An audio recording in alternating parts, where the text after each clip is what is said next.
This is Stealth on Health with Mario Nasinovich. Envisioned by the people, voiced by the people, powered by the people, it's everyday people with extraordinary values that make up New Right Network. Welcome to the healthcare voice of New Right Network. This is Stealth on Health, and I'm Mario Nasinovich. Joining me for episode number 9 is the founder of Digital Mental Health Project and digital health strategist at his own consultancy, WiseWorking LLC, my friend, Mr. Craig DeLarge. He has held a variety of healthcare marketing, digital health, and teaching roles throughout his career with a number of world-class healthcare companies like Johnson & Johnson and in the U.S., the National Alliance on Mental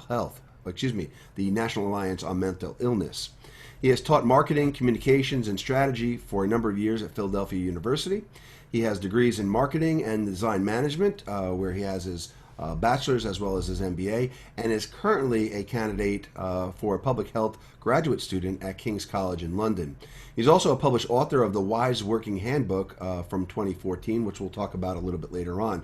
But welcome to the 9th episode of Stealth on Health, Mr. Craig DeLarge. I'm very happy and honored to be here. Thanks a lot, Mario, for inviting me. Absolutely, Craig.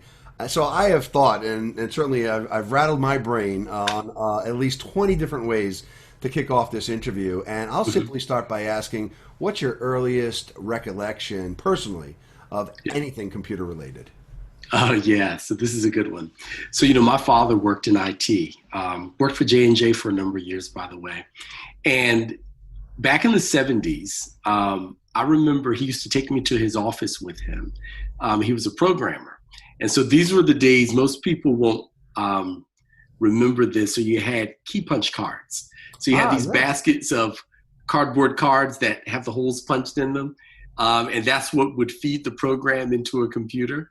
Well, my dad, that was really my first exposure to computers and computer programming and computer technology.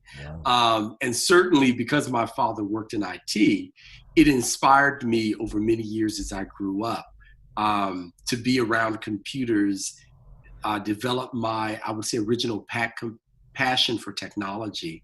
And of course, ultimately resulted in me working in the field of technology. And interestingly enough, my father and I had an overlap period when I was in college where we both worked at J&J. So yeah, wow. The influence of a father, right? I love that. I love that. Yeah. And some would say you've enjoyed certainly a magnificent, and some would say enviable, at least that's what I would say, career in terms of advancing your marketing and certainly your digital health and technology roles. What was your earliest role that had a digital health component? Was it still when you were in college? Can you share also a little bit about the landscape at the time and what some of those risks and challenges may have been when you first started out in the digital health space? Yeah, so it was certainly beyond college when my digital health exposures began. The first one would be back in the 90s, mid-90s, when I was at Johnson & Johnson. I was working for J&J Merck as a product director.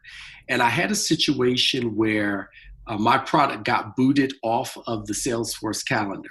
Yet my management were saying you still need to deliver in terms of communication with customers and the results that come of that. And so this was about the time where environmentally, Medscape had just launched, doctors were just beginning to use Google, email and online video was starting to be a thing. And there was a company out there called Physicians Interactive. I'm really dating myself by even mentioning their name. Right? I was there with you, I remember. So they had the first e-detailing service for doctors, you might recall. Yeah. And as a result of me responding to this unfortunate circumstance in the business, I actually did the first e-detail program in Johnson & Johnson back in the mid-90s. Wow. But it was forced upon me as a function of losing my sales force. So that was really my first exposure that then led to me doing digital health and digital marketing work in both a business-to-business for doctors and a business-to-consumer context across a number of different healthcare companies for the next couple of decades, actually. Wow, and certainly your reputation precedes you because I think a lot of people who know you or just know your name certainly associate you with what the benchmarks are historically for great things in digital health. Yeah, And thank you. I want to talk a little bit more about that since you were at the forefront of a lot of these moves in the industry. How has the industry moved from product to customer orientation? Oh, so this is a really interesting migration. The fact is that, it's we are naturally organized as companies around product because that's how we report on our finances and that's how we're accountable to our That's investors. that line item. Yeah, that's the line item. Exactly. Right.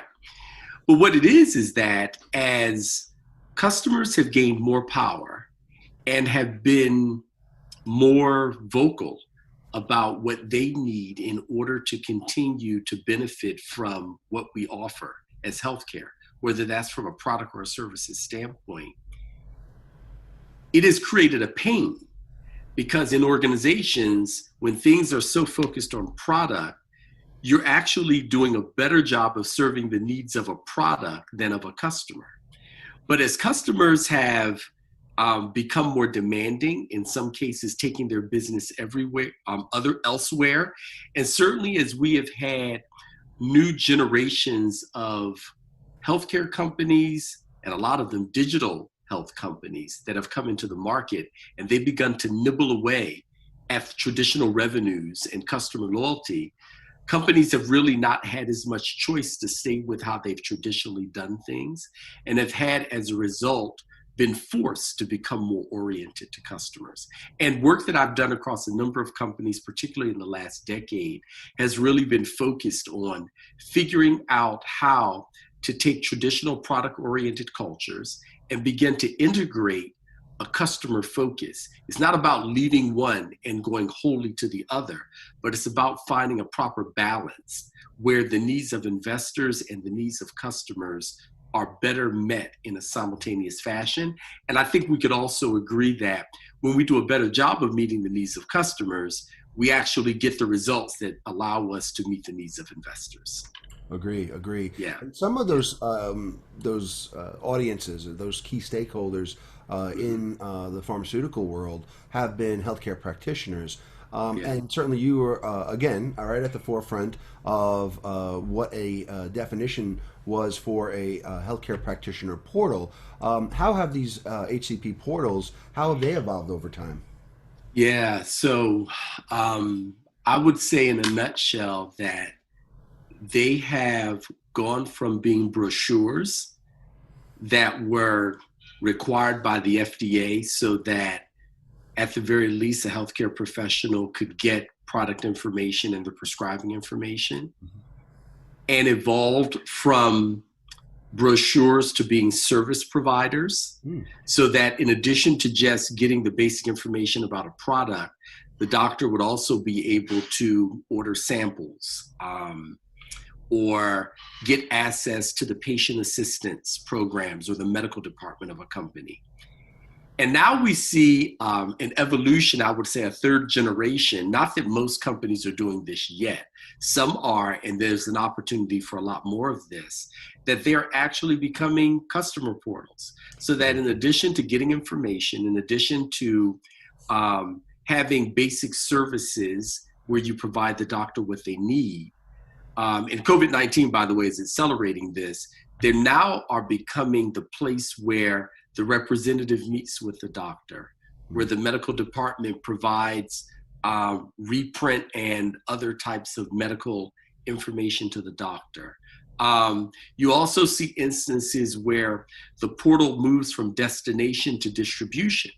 So whereas traditionally we expected the doctor to come to us, we're finding that there's the ability to break up the different services and information and offerings of the portal and actually make them resident within the payer in the provider organization, embedded in the electronic medical record, or embedded in a website where doctors go to get education and want contact with key opinion leaders and this sort of thing. So, it's really gone from how do we give doctors basic information to how do we embed the value that we can offer to doctors within their workflow. And certainly a lot of this has been moving from a transactional relationship to somewhat more surround sound engagement. What has also helped that is how the industry has evolved and more recently responded to some of the social and mobile emergence. I remember being at Merck where, believe it or not, at one point we could not send a physician an external email with our internal email system. And that was certainly ancient times ago. But I think the industry has certainly responded, is certainly responding well to the emergence of social and mobile. Can you speak to a little bit about where we are now with that? Less of what the old days looked like, but where we are now in terms of that engagement. Yeah, so from a social standpoint, we certainly see that social media is indispensable to what I'll call the public relations, public affairs, or corporate social responsibility aspect of how healthcare companies show up for their various stakeholders and publics. And you see it used both from a public affairs standpoint as well as from a promotional standpoint. And less so with doctors, probably more so with patients and consumers. Though we all know that there's a collection of social media platforms out there that are exclusive to doctors, Doximity, Sermo, right? That only doctors can get into. So that's kind of how the social thing has come along, and it's evolved. And we've seen companies go from absolutely can't do that by the medical, legal, regulatory people to getting to a place where there are some companies, and I won't name them, that are so advanced that they have social media listening and conversation departments that are networked throughout the world. So they have them in here in the US, but they're also in Asia Pacific and the Middle East and Europe and Latin America. And so that's, I think, over 15, 20 years that social media has been around, very much. Has been a steady progression in that regard. Absolutely. And then from a mobile standpoint, because more use of the internet now happens in mobile devices than on desktop.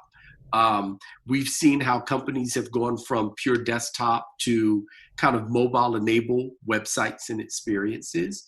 We see how apps, even though it's been a really mixed story in terms of how the industry uses mobile apps, has been happening all along. We see app partnerships where companies have gone from developing their own apps to figuring out how to embed their value in apps that already exist. And then this new area of digital therapeutics, or software as a medical device is what some people would call it, has actually taken us from the use of mobile as communications channel to the use and service provider to the use of mobile as therapeutic delivery mechanism. And that's a space that is ramping up by fits and starts, and that some people surmise in many ways will be the future of the industry, whether you've got a drug with a complementary piece of software that helps the drug to be used in a more effective manner, or whether you actually have a piece of software that is the therapy itself. And we see this more and more actually in the mental health area. So, yeah. No, and I had the opportunity several years ago to work with one client that was an emerging digital therapeutic at the time, and certainly has now come upon the scene. And certainly I have to tell you, I never thought I'd see the day, 25 years ago, that we would be at this point. But it is a great advance. It is a revolutionary advance. And in the era where we've got, the 15th launch of a beta blocker, and we've all endured that, to see this happen is truly revolutionary, and I think something that we can all embrace, especially those of us who have embraced technology throughout our career. Indeed. There are so many career highlights, Craig, that you've had. I want to talk a little bit about something that most people probably don't ask you about, and certainly any of our viewers in just a few short minutes that we've been talking here, Yeah. they wouldn't recognize. But you have some of the most expansive global experience working in the healthcare industry of anyone I know. Can you share a bit about your global experience and what it's brought you in terms of a full picture of what is going on in the marketplace? Yeah, yeah. So thanks for asking about that. So, my entire adult life, going back to university, I had the aspiration of working in global business, which after I got into healthcare became global healthcare, and even having the experience of living overseas. I'm very gratified to say that a 30-year aspiration came to fruition about 5 years ago when I got the opportunity to work as the head of a digital accelerator for the emerging markets in Singapore.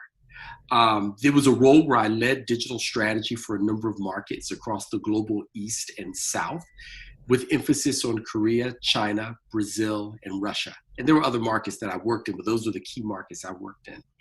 It was a really challenging opportunity in living abroad, and I learned a lot about culture shock and what it's like to set my American preferences aside and adapt myself to different ways of thinking and perception and living and custom in other parts of the world. I got to see lots of other healthcare systems, chiefly in low to medium income settings.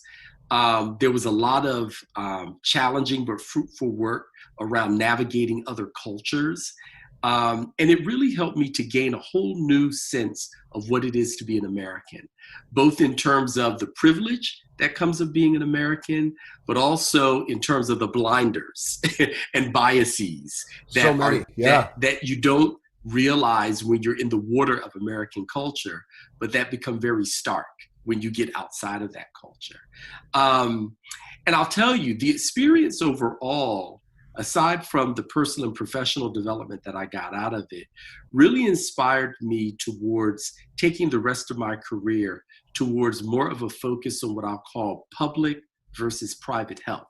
And it's actually led to me now being in a Master's of Public Health program where I'm focusing on global mental health and thinking a lot about how I take the experiences of my past in healthcare and actually focusing and adding value in the public mental health space abroad as well as here in the United States.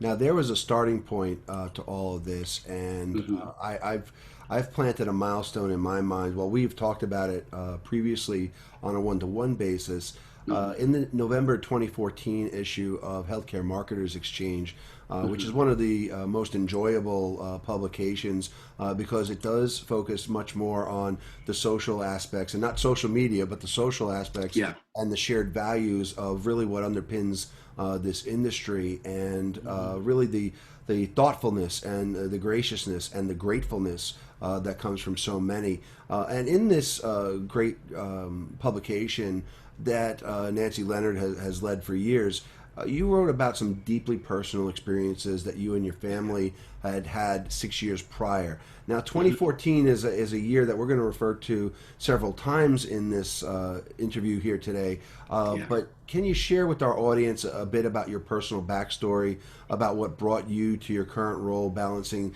life between being a digital health strategist, your vocation as a mental health advocate, and certainly, and I will segue right to this, my friend, your role as a caregiver? Yes. Okay. So I certainly can. And thanks for asking. So life blindsides us on a regular basis. I like to say, I guess another way of saying it is we get lemons. Yeah. We figure out how to make lemonade out of those lemons. And hopefully in that process, we can make extra lemonades that we can serve to others. And I think that where there's tragedy in life, what brings meaning to tragedy is the ability to use those circumstances to serve others. So many years ago now, probably 17 to be exact, my family came into a situation where one of our members was diagnosed with a severe mental illness. And our reaction to that, not always productive, but certainly developmental, particularly for me as the father in denial, right, was that we got pulled into the role of being mental health caregivers. So we had to educate ourselves, and we were very blessed and fortunate that we became a part of a community. That community was with the National Alliance of Mental Illness and a local chapter that we affiliate ourselves with. So we started out by attending their family-to-family educational program, which was a real lifesaver for us. It got us a good education about what we were dealing with, and made us a part of a community that we're still a part of 17 years later to today. I, along the way, became one of the board members of a local chapter. That put me more into the work of being an advocate and an educator, working with caregivers, which actually is one of my superpowers, is teaching and education. So it was nice to be able to bring that superpower into this particular context. I was also asked by the president of that board to help with figuring out how to bring mental health advocacy and education to a greater degree to local faith communities, where we found in our personal experience that though the church was a very integral part of our development as individuals and as a family, when it came to this topic of mental health, there was a gap. And seeing that gap and also witnessing the degree to which mental health challenges take an undue toll on the African American community, we felt really inspired to follow through on that sort of project. And so we were able to do a lot of good over the 8 years that I was on that board. Even to this day, we continue to be affiliated with that chapter of NAMI and to do education and advocacy work around this. But I'll say that that experience set the stage for what then has now become the Digital Mental Health Project. And we'll talk a bit more about that later. We absolutely will. And yes. I want to bridge to that, because the experiences that you've had as a father and as an advocate and as a health strategist, you know, you've stated that going back more than a decade, that virtual and augmented reality have been used to provide support and battle stigma in the space of schizophrenic hallucinations and anxiety. We just talked about the advances in terms of digital therapeutics, but you went on to say that virtual reality games, using the right approach, can really be facilitators of mental wellness and support prevention. Where are we today with all of that? Before we start talking about Digital Mental Health Project, but where are we today with that, with the adoption of these technologies, and which among them are you most excited about? Yeah, so I'll tell you that there's relatively low adoption in the use of virtual and augmented reality in this space today. A lot of it having to do with the fact that the technographics around virtual reality in the society itself is pretty low just yet. Right? Even though some people have said that virtual reality with all the COVID-19 stuff going on is at its iPhone moment, and time will tell. I actually just bought me some Oculus Quest lenses and been doing some interesting experimentation with that. We'll certainly look forward to hearing about that. Yeah, so the adoption levels are still low, and it's still a relatively expensive technology. But there's a lot of work happening in the government, particularly in the Veterans Administration, because the applications for virtual reality in post-traumatic stress disorder are probably more promising than in any other level, any other context. There's a lot of work going on in clinical academia. And I think that over time, we're going to see more adoption of a commercial level, both in clinical as well as consumer spaces. Understand that the applications to schizophrenia psychosis are largely and will always be largely in the clinical area, because really only doctors in the clinic, not consumers, are dealing with psychosis and schizophrenia in as much as it's such a severe mental illness. Understand that the chief mechanisms of action that are being enacted when you see virtual reality used with psychosis, schizophrenia, is around, as well as with traumatic stress disorder, is around what we call exposure therapy and cognitive behavioral therapy. So in a nutshell, exposure therapy is this effective approach that allows a person to re-enter the experience of trauma that they experienced. So this could be a battlefield scenario. It could be trauma that's related to a breakup. It could be phobia related to heights, flying, spiders, snakes, you name it. The point is that when we are traumatized or frightened by something, our brains don't process it properly, and we have a distorted perception or memory of that. But by being put back into that situation repeatedly in a measured, controlled manner, it gives us the opportunity to reprocess what happened to us. And as a result of that repeated exposure and reprocessing, we are healed. And so exposure therapy really is one of the most prevalent and promising uses of virtual reality in the mental health space. When we talk about cognitive behavioral therapy, the experiments that we're seeing in that area as it relates to psychosis is actually about helping people with psychosis to better relate to their hallucinations. As interesting as you might find that, right? So a lot of times we think the point is to make the hallucinations go away. But a fact is that for people where their hallucinations will not go away, they're refractory, medication isn't going to help them. Right. There is something to just better understanding how to properly relate to those hallucinations. So that's where you see CBT happening. And the results are actually quite promising. It's also worth saying that when you look at virtual reality, there are also very well developed applications in the area of pain, pain management, as well as in the areas of relaxation. And I already mentioned phobias.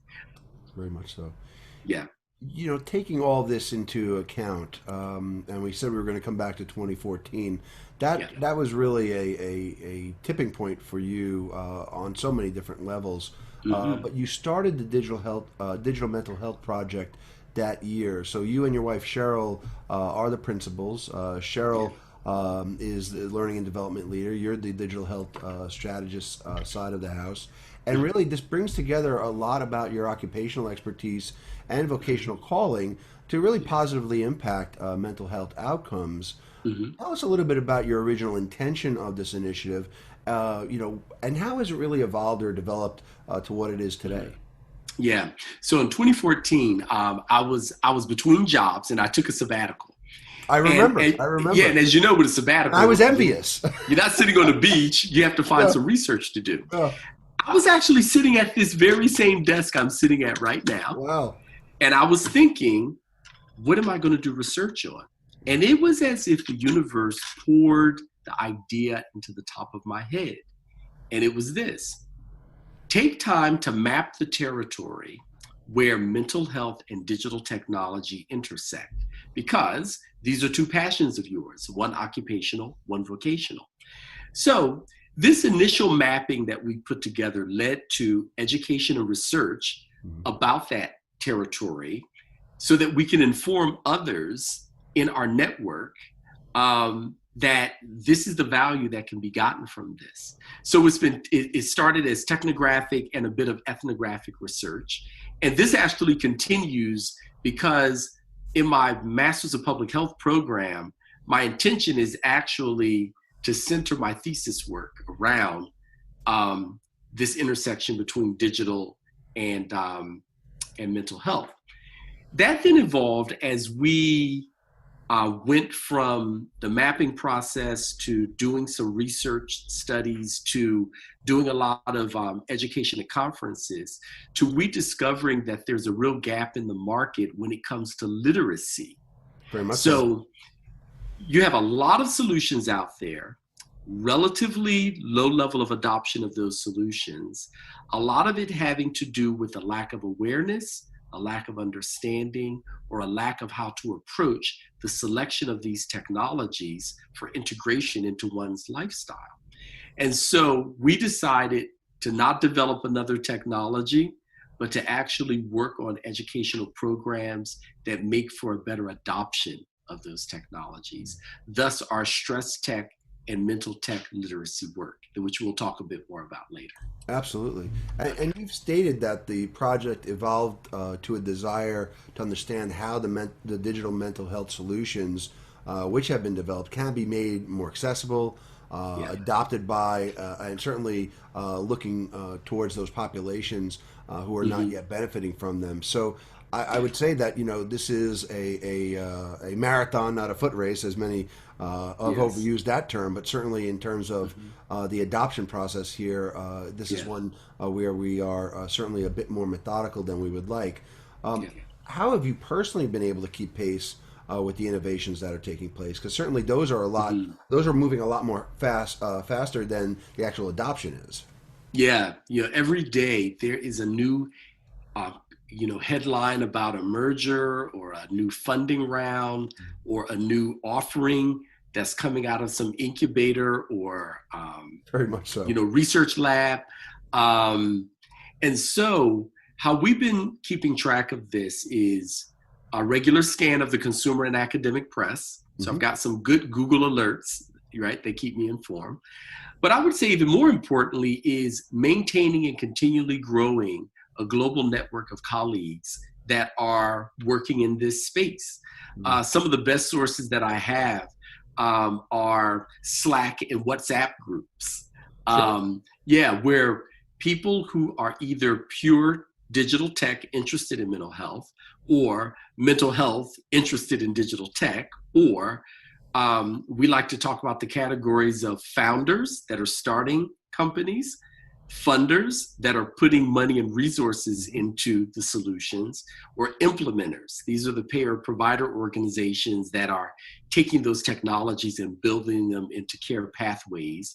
And then consumers that are either trying to stay well, so they're buying various types of apps and wearables that help them with maintaining healthy stress level, or consumers that actually are diagnosed or caregivers of those that are diagnosed. And they then are working with the clinic and doctors, social workers, education, law enforcement even, in order to make sure that those technologies are getting them the outcomes that they're trying to get. So big question. We're all living it, but we're not all aware that we're living it. What are our digital lifestyles, and how can they be leveraged to achieve healthier stress levels? Not no stress levels, but healthier stress levels. Healthy, exactly. Because, it's unhealthy to have no stress. Correct. That's called boredom and apathy. Yes. The same way that it's unhealthy to have too much stress, what we call distress, right? So we want to kind of be in that healthy space. Balance. Yeah. Exactly, right. Well, digital lifestyle is something that we stumbled across as we've been developing our stress tech literacy content. It occurred to us that if you're going to apply digital anything to your stress management, you've got to think carefully about what are the devices, the channels, and the content that you use on a regular basis, but which you don't think very carefully about. And so it's like a fish in water doesn't think about, the color or the content of the water they're in. No, it's they're just in the all water. around them, right? They're fully aware, yeah. Well, the thing is, we're all in a digital fish tank that we don't think very carefully about. So as a part of our process, because we believe that the best and easiest adoption of stress tech is going to be through the technology you already use, we ask people, so what's your favorite device? Is it a smartphone, smart watch? Is it your television, your car? A lot more people using Apple CarPlay, right? And then when they designate, well, this is the device that I use most often, okay, note that. Then we ask, okay, what is the channel within those devices you use most often? Is it email, video, chat messaging, right? Then when they designate, this is the channel I tend to use most, we note that, okay, check. Then we say, okay, now content-wise, what is the content you tend to like most? Is it inspirational, educational, news and advocacy, right? And then what we found is that by having this understanding of the three areas of one's digital lifestyle, it creates a Venn diagram that then makes it easier to say, given how you cope with stress, these are the categories of technology that will best fit the digital technology that you're already using. And it just makes it easier for people to go from, there's all this stuff out there, I don't know where to start, to, well, start where you are, using the digital technology that you're already habituated to, but now using it in a way that supports your health, where every day in the press, we're reading about how our unskillful use of digital technology is damaging our health. And really, at the end of the day, that's the needle we're trying to move, is getting people to be more literate about how their digital technology can support versus damage their mental health. So you've got mental tech, you've got stress tech. Any other current projects that you're developing confidentially that we can talk about? Yeah. So there are a couple other things. So by the way, I should make this distinction here. The reason we talk about stress tech versus mental tech is because of stigma, unfortunately.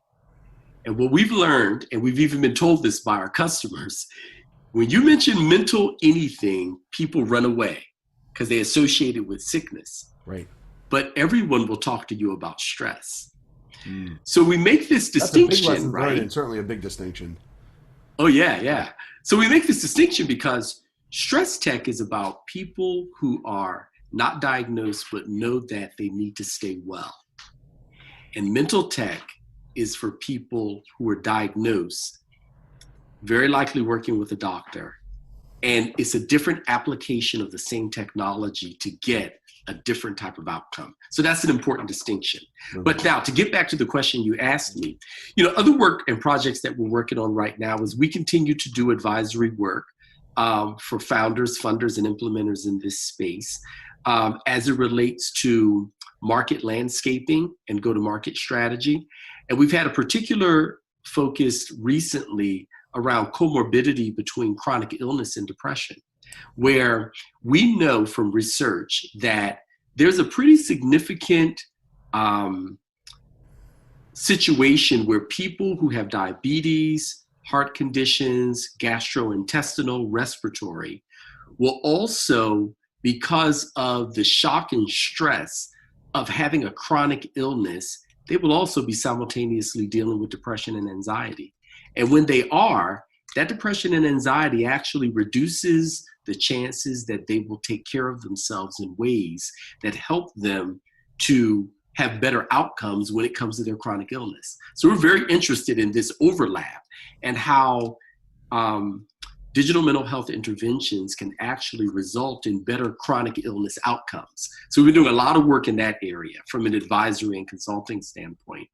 And then we have our digital stress management survey, which is an awareness trial and usage study that we run ongoing that is actually helping us to get a better insight into how people are developing these technologies, why they're adopting it, and most importantly, why they're abandoning it, where we see a troubling level of abandonment around these technologies, even after people have had their initial use of them. And the reason we want to focus here is because if we don't figure out how to get people to use these technologies appropriately over time, we actually don't get the outcomes that the technologies were developed to get us to begin with. So Craig, tell us a little bit about the MentalTech Literacy Series and what is the content and who's it for? Yeah, okay. So the MentalTech, as distinct from stress tech, right, is again really for people who are dealing with a formal mental health diagnosis, right? So they have been diagnosed before they actually be able to engage in MentalTech? No, because you may have a person who is already diagnosed and recognize that they would like to get better outcomes. Oh, interesting. In managing their current depression, bipolar, psychosis, traumatic stress disorder, ADHD. I'll leave it at that, right? Like those are the major ones, right? Yeah. And so there may be someone, in fact, this is the ideal realization that we envision. Please. Yeah. Someone has a diagnosis, right? And they're using their phone every day already. They just don't realize that their phone could be actually helping them to do better with their diagnosis. We want to connect the dot for them so that in addition to the drug therapy and psychotherapy that they're already using, they realize that with their digital technology, there are, teletherapy and mobile therapeutic apps that would enhance the drug and psychotherapy, right?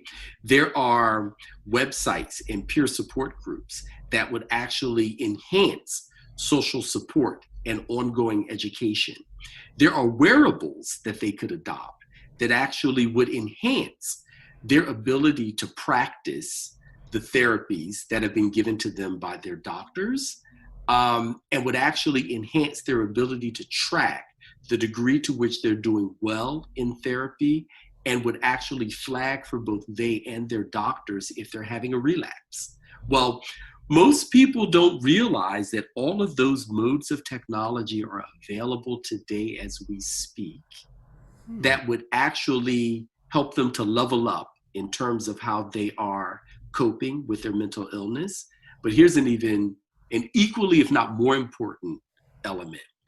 They also don't understand how to make sure that the technology they use is effective, that is safe in terms of data security and privacy, and that it's usable in a way that they are going to be more likely than not to keep using it over time. So we deal not only with the benefit of the technology, but we're also working to develop literacy around the hazards and risks of the technology. So, true to your intention of continually developing educational offerings that attempt to enable a responsible adoption of mental tech, you also launched the Stress Tech Literacy Series. And how does Stress Tech work? Okay, so Stress Tech focuses on wellness. So now this is for people who are not diagnosed, but they're still stressed out, for everybody, on edge, overwhelmed, and we're which finding is everybody right now. Exactly, especially right now. So here in Stress Tech, we take a step-by-step process. So we ask people to think about what their stress triggers are. We then move them on to thinking about how do you cope with those triggers. We then ask them about their digital lifestyle, devices, channels, content, as we talked about before. That then leads to a selection and an engagement of a portfolio of technologies which best fit their digital lifestyle while simultaneously supporting the development of their resilience, healing from trauma, and maintenance of healthy stress levels. So in this scenario, as you said, this is everybody can use this. Right now, yes. And so let's talk about it. But yet most of us don't understand how to go about it, and we're trying to be here to help people understand how to go about it. And what are some of the stress tech implications of COVID-19? Yes. So we know with this COVID-19 crisis that in a situation where there's no vaccine and there's no antiviral, one of the key ways that we're going to stay healthy is by boosting our immunity. We also know that stress causes us to be immunocompromised, right? So one of the things we've been talking with people about is, in the absence of many things that you might do about COVID-19, by all means, make sure that you are doing all those things that boost your immunity, chiefly achieving healthy stress levels. Because by doing that, your chances of surviving an infection, if you get it, go up. Oh, and by the way, the digital technology that you already have can help you with that. Right. So that's how we've been positioning the work that we do to really support and help people at this very critical moment where, again, we don't have vaccine or antiviral, but we need to be doing what we can, and stress management is a key part of that. Now, to assess how one selects what's an appropriate stress tech portfolio for themselves, tell us about this 5-question assessment and how it's currently used. Certainly. Okay. So we'll take it step by step. So first, there needs to be a consideration of what your stress triggers are. And when you look at the literature, they tend to come in a few categories. Social relationships causes stress. Just a little How we think and how we respond to what we feel, mental, emotional factors causes stress. There's physical stress, which can come from, if we do physical work, overload, too much lifting and that sort of thing. But if we don't do physical work, there's stress related to posture, ergonomics, which we often don't think about, right? Those of us that work at computers all day. Then there's environmental stress, which has to do with air, water, noise, kind of the environment that we live in, right? So now we ask people to note down, what are the top 2 stress triggers that you deal with day in and day out? So when they do that, we then ask, okay, so how do you manage that stress? How do you cope with it? So we know from looking at the literature that kind of the legs on the stool, if you'll say, of stress management, good relationship skills, good relationship with myself and with others, in such a way that I have a deeper sense of connection and supportedness. Then I need to sleep well. I need to eat well, and particularly anti-inflammatory diet, right? I need to make sure that I exercise. Some people would rather call it movement or physical activity, so that, people who don't like to exercise should make sure they move, in adequate fashion. And then there's relaxation. Relaxation has to do with breathing and meditation and, and rest, right?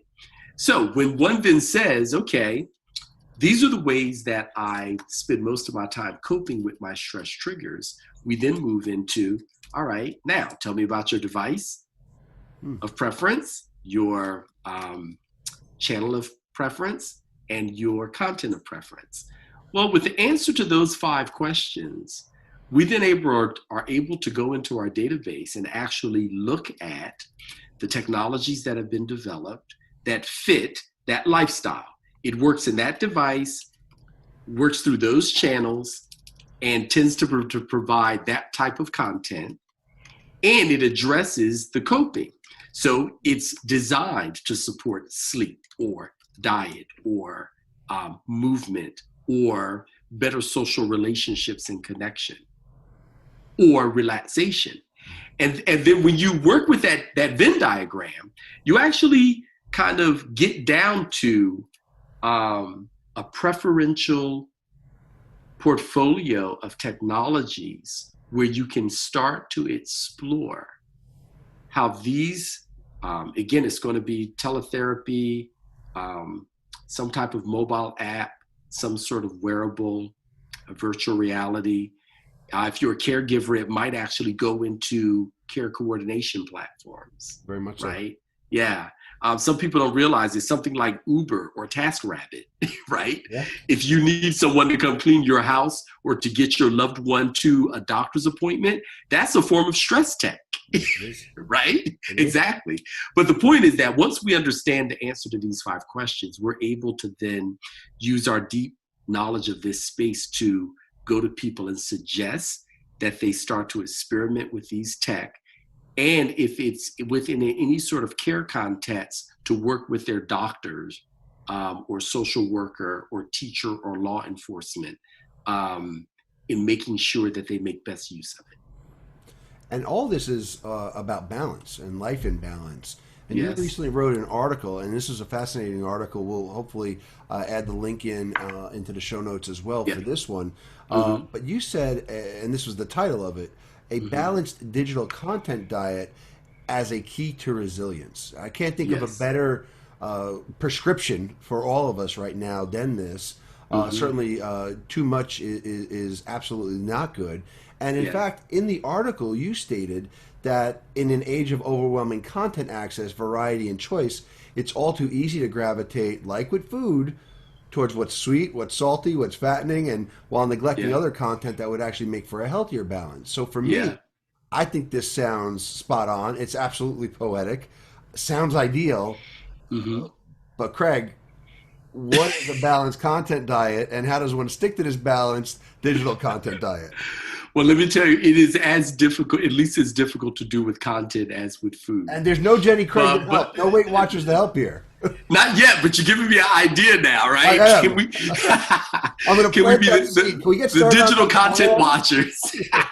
Cheryl, Here's come the back thing. in. We need to talk about this. So here's the thing. Yeah. So, a balanced content diet creates more connection, Yes. clearer thinking, more stable emotions. It allows us to cultivate greater compassion. Now, but it does all of that without cutting us off from an awareness of what's going on around us. So this isn't about not watching the news. It's about watching the news in a way that I can stay healthy while watching it. Fantastic. Right? Fantastic. So it doesn't cut us off from awareness of what's happening around us. It doesn't leave us disempowered in ways that we're not able to act as responsible citizens, right? Mhm. Sticking with it is near impossible, but that's the case with food also. But what I found is that, like with food and health in general, where we have social support and accountability, where we have good discipline, and where we're able to track our behaviors, possibly even our biometrics, we can stick with it. So let me give you a more concrete example. Please, yeah. Well, let's actually, I'm going to ask you to give me a more concrete example, and I'm going to ask you to talk about yourself and your own actions in maintaining your balanced diet. I'll put you on the spot there, buddy. So good segue. Okay, Yes. I'm ready. Yeah. So here's the thing. Here's the spotlight, and it's coming right on you. Well, here's the thing. I find, and I have to really work at this. Yeah. I have to pay attention to distress in myself, right? I have to be mindful about when I've looked at that nth Facebook post, or Twitter post, or YouTube video, or a friend of mine who's in distress is bending my ear about their distress. I have to be present to when I'm getting overwhelmed. I actually have some wearables that help me with this, right? Wow. Yeah. Then I have to put boundaries around these exposures. I have to, when I feel that distress, I have to call a timeout with myself. I have to. Is it a complete digital timeout? Well, it can be digital, but it could also be kind of physical, social, right? Okay. Because there are people that I'm engaging with at times that are not in a digital context, and they're triggering me. Right. Right? And I've made it a practice to hold on to all my relationships, no matter how far left or right they are, because whatever's going on in our society right now, those relationships need to go on longer. Yeah, that's right. But understand, to do that, you have to practice this. Yes. Okay? So, something like reading versus watching content. So we know that video content triggers us significantly more than written or reading because it doesn't hit as many of our senses. I have a list of people that I maintain regular social connection and gathering with. The Friends Quaker meeting or meditation groups or mental wellness chat groups that I engage in. These are relationships that I have. So I recognize that if I'm going to use the technology, I've got to use it in ways that I'm exposing myself to good relationships and good supportive content. And of course, people are content, right? I agree. They are, yeah. And then the other thing content is that they bring is content. Yeah, absolutely. Yeah, and it's not always in a pretty package either. But then the other thing is I have to be mindful about curating a balanced set of news apps. So I use apps like allsides.com. Okay. And that actually gives me left-wing, right-wing, and center perspectives on the same news item. Because I don't want to get into my echo chamber either. Right. I may not agree with what one wing says, but I certainly want to stay engaged with what they're saying, why they're saying it, and offer compassion to that, while also thinking about what action do I want to take around that. So Absolutely. when it comes to news apps, YouTube channels, and podcasts, I have to curate a balanced set of exposures. And again, this is what we should be doing with food, right? No We're doubt. just taking what our parents, our teachers, nutritionists, and doctors have been saying to us about food and working to apply it to content, really. So on a personal note, you've Yeah. actually written a handbook on also how to be a wiser worker, and this was Yeah. back in 2014. That's a big year for you, Mr. DeLarge. Yeah. It was very productive. I agree. Seriously, that was the pinnacle. It was the tipping point of it all. But Yeah. you and what I found interesting about the handbook is Mhm. it forms this collection of instructive and insightful bite-sized readings. It was almost a predecessor to everything you're doing now, but Mhm. mostly focused on work. And the Mhm. book Yeah. is called The WiseWorking Handbook, and it's published by Mhm. Balboa Press. Mhm. Any of our viewers can get it. I need it on my bookshelf next to my Ascending Davos book by Megan Fitzgerald. And I think what you discuss is how people can bring more meaning, more purpose, Yeah. more peace to their work. So this really was you were onto this years ago and Mhm. published it from a work standpoint. In Yeah. particular, you were looking at people's lives in general. Now you're Mhm. thinking about their mental health, and Mhm. if you rewrote this today, what would you change in it? Yeah. So, I wrote that book during one of the most difficult and challenging times of my career. Incredible, yeah. It actually started as, I would call it an informal therapeutic blog that I was writing. And then later, I saw after more than 100 blog posts that this is something that might make sense as a book. Come on. Um, and it's something that I use in my coaching practice, actually. Wow. The insights are not original to me, but more than anything, a curation of various insights that I've gotten from mentors and study Mm. over time. So they're timeless. And I would say that they work now, actually even more now than they did back in 2014 and before that. Wow. The only thing that I would change is the technology section. So Right. there's a section in the book where I talk about how to use communications technology as a wise worker. And of course, things like, say, Delicious, which is social content sharing, don't exist anymore, actually. Right. So I would update that particular section of the book, but everything else stands. Well, listen, if you're going to write that book, I'm happy to pen the preface on that. So let's get started. Okay. Let's tell All Cheryl right. Very on that nice. timeline of projects we got to get going.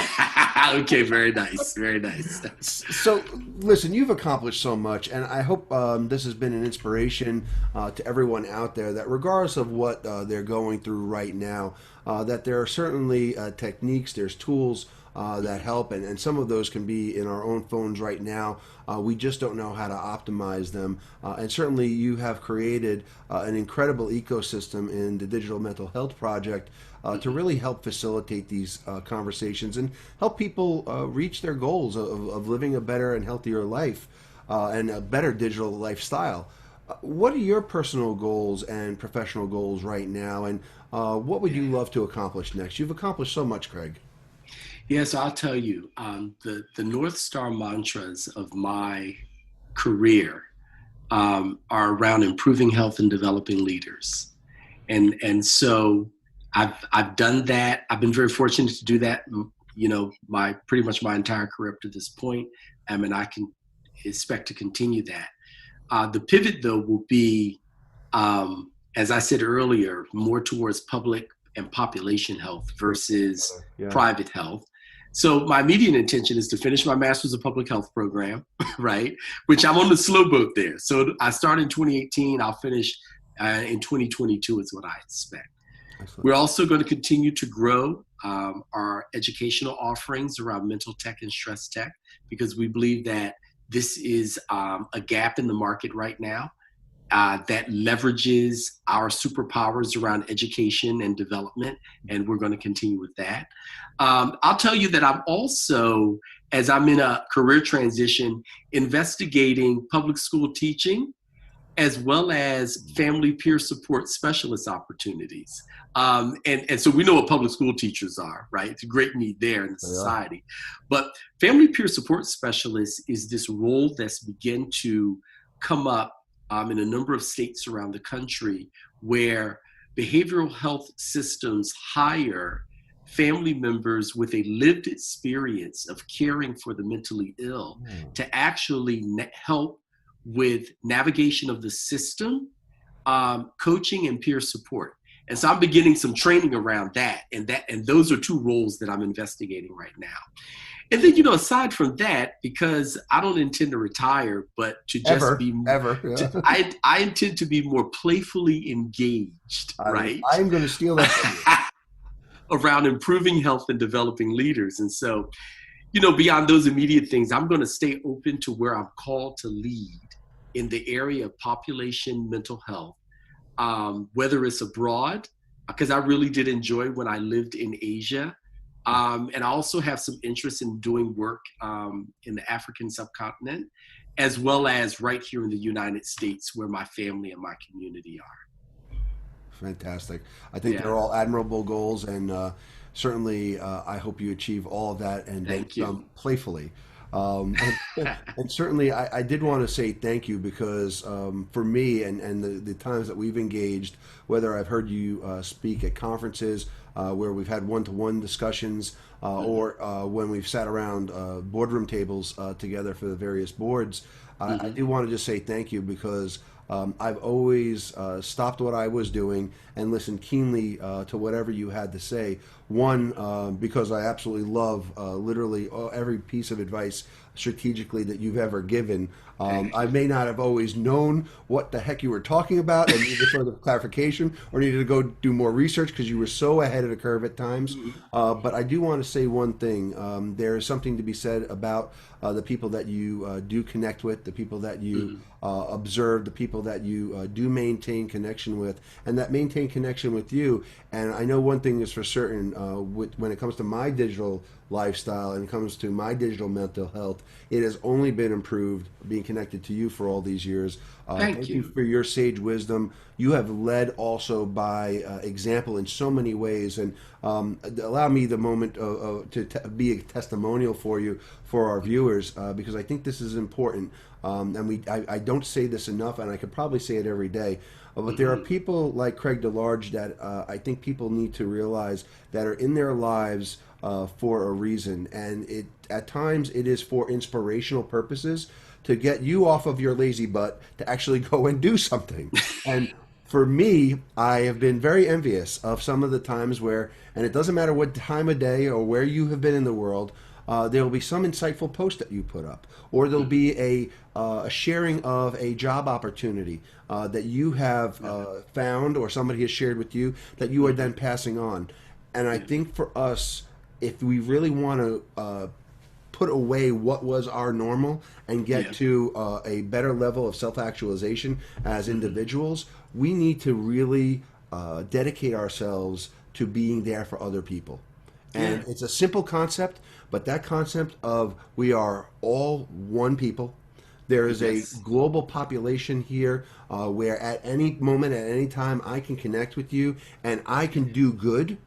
It doesn't matter what's coming back to me, because you know what? I've always found even the most purest form of altruism and humanitarianism that I've practiced, if I'm doing for you, I'm not thinking about that, but oh my Lord, the backlash that comes from that back to me is 10 to 20 fold. And you do that without hesitation. So I hope everybody who's listening to this can be inspired, that there are people in our lives that we listen to, that we may not always say thank you to, but Craig, I'm saying thank you to you because even before we got on this broadcast today, I shared something deeply personal with you.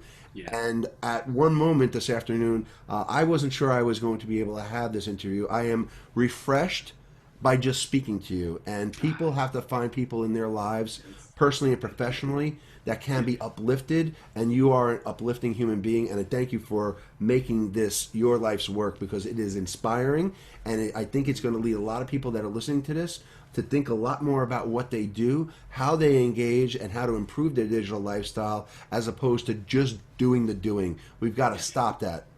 Now, on a very serious note, my friend, we are in a time. Well, Mario, I have to say, I'm blessed and gratified by your gratitude, and I really appreciate that. No, it's overdue. I've meant to say that to you the last time we spoke, but let's say it publicly and make it for the record here. Thank you. I appreciate that. Irrelevant. But, on a deeply personal note, we are living in such unprecedented times, and hopefully once these times are over, we will stop using the word unprecedented and new normal and all these crazy words. But on a deeply personal note, many of us have lost colleagues, we've lost family, we've lost friends. Certainly a lot of us here in the Northeast, we've seen the passing of some public figures as well. Certainly people that we admire that have had an impact on our lives. Have you lost anyone that you've admired during this time?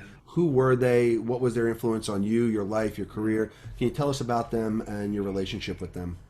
Yeah, so I regret to say I have actually. Just last week, a dear neighbor who I grew up next door to, she was actually, she was one of the moms in the neighborhood. Oh. We had a term for that. We lost in the city. I don't know if you guys used it. What'd you say? We had a term for that growing up in the city. They were mom's dukes. Oh yeah, exactly. Yes. There you go. That's it. Yes, Mama Dukes. You're right. That's it. So she was one of my Mama Dukes up and down the block, right? They are in charge of everybody. Everybody is their kid. and Mom bet not hear that she even spoke to you other than good morning. Exactly. So I'm sorry to say though that she was in that vulnerable population with lots of underlying conditions.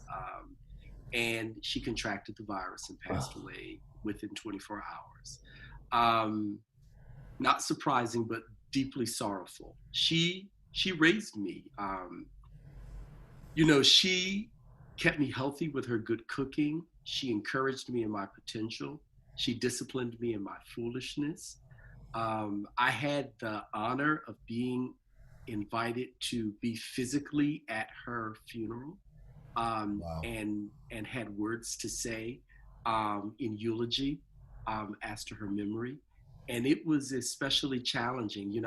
I'll just say, and I'll say this very succinctly, it really caught me off guard, the degree to which attending a funeral in this COVID-19 age is additionally shocking because of the spare number of people in the chapel. So there are only 15 people in attendance. I'd underestimated the degree to which the crowd at a funeral is a part of the support. Very much so. I was shocked by how sterile, cruel, callous, and disrespectful it felt not to be able to hug or to shake hands or to have any physical contact with the family and others that were there. It really did a number on me. But it's helped me to prepare for how I will, I'm afraid, approach that kind of scenario in the future. But thanks for asking. Please, yeah. We have a lot of loss of this nature ahead of us. Yeah. But again, it is our challenge and opportunity to figure out how to continually heal from this trauma and to make sure that this crisis is something that changes us in ways that make us better citizens and better community members. I couldn't agree more, and I think we are that global family, and we need to build those connections. And I'm certainly sorry for your loss. A loss of that nature on anyone is one that we do not get over quickly. But certainly you have all of the insight, all of the training, and all of the tools at your disposal to certainly help. And I certainly look forward to talking to you more about that offline. Craig, let me open up the floor to you for the final word for our program here today. Okay, so thank you. So a few things come to mind, and this is stuff that I've been thinking about daily, which is why I can readily offer it. So, in this time, I think that we really do need to think about how we can be more citizens than consumers. I think that as Americans in particular, we have gotten so carried away in our consumer habits that we've vacated our role as citizens, and there's an opportunity to reclaim that. The other thing is I think that we need to be careful. And what I mean by this is that we need to be full of care when it comes to ourselves and our communities more than full of worry and anxiety, right? And so when you say be careful, people immediately think, oh, don't worry, don't be anxious. But no, be careful, be more caring of ourselves and our communities. And then the final thing I'll say is I think that it's really important to consider that we are the children and grandchildren of people who have dealt successfully with this sort of catastrophic change in the past, and we will also. I think a lot these days about my grandparents who have left this world, but who were continually talking to me about depressions and world wars and, you know, how we didn't have anything, but we figured out how to make it. And I suddenly realized that it's our turn. And that the same way that they did what they needed to do to get through it, not without scars, but they got us in the world and grown, right? Mm-hmm. We now are at a place where it's time for us to step up and do the same thing. It is our time. Yes, my indeed. Friend, I thank you. Yes. For the New Right Network, I'm Mario Nasinovich. To access this episode and other on-demand programming from Stealth on Health, I invite you all to visit newrightnetwork.com. The right voice right now. Thank you for tuning in. And as my friend Craig DeLarge has said, I want you to stay careful and I want you to stay healthy. Thank you. All righty. Thanks again, Mario. Be well, everyone.